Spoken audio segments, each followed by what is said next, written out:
l'intérêt pour nous de participer à la réalisation d'une thèse en collaboration notamment avec l'ADEME, c'est de se réunir avec un de nos partenaires très précieux sur le volet environnemental et technologique. Puisque depuis le départ, donc, nous développons une technologie innovante en matière de production d'hydrogène et d'oxygène pour différentes applications, et en particulier les applications de flammes industrielles. Nous avons défini un programme scientifique qui était la continuité de ce qu'on faisait déjà. Nous avons défini un budget que nous avons validé côté entreprise, que le CNRS également, qui était un cofinanceur tripartite, a également validé. Ensuite, nous avons proposé une fiche de candidature auprès de l'école doctorale. On souhaitait recruter un futur docteur ingénieur qui serait intégré dans la société.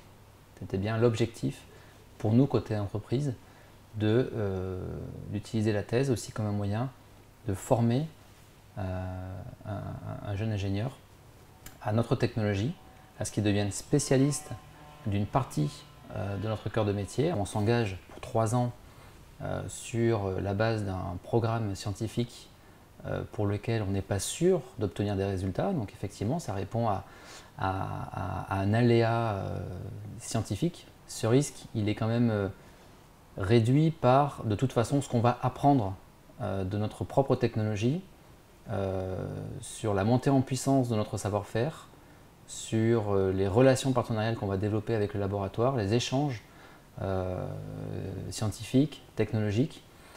Alors pendant la thèse, les échanges se déroulent de façon assez similaire au déroulement d'une phase projet lorsqu'on déroule un programme de développement scientifique, technologique.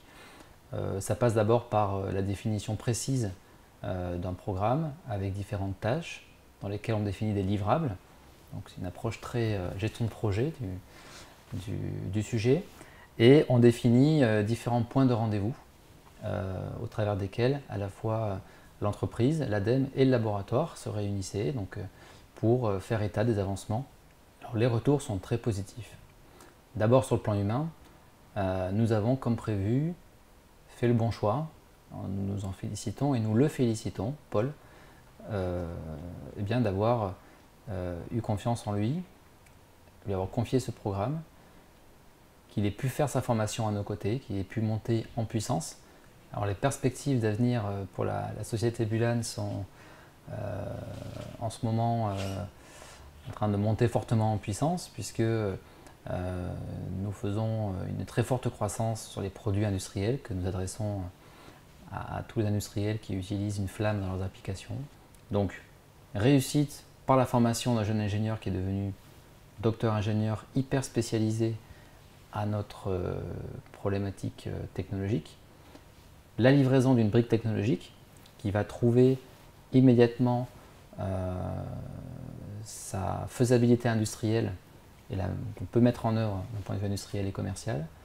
Et puis, réussite également dans les connaissances et le savoir-faire de l'intégralité de l'équipe autour de ce programme de thèse.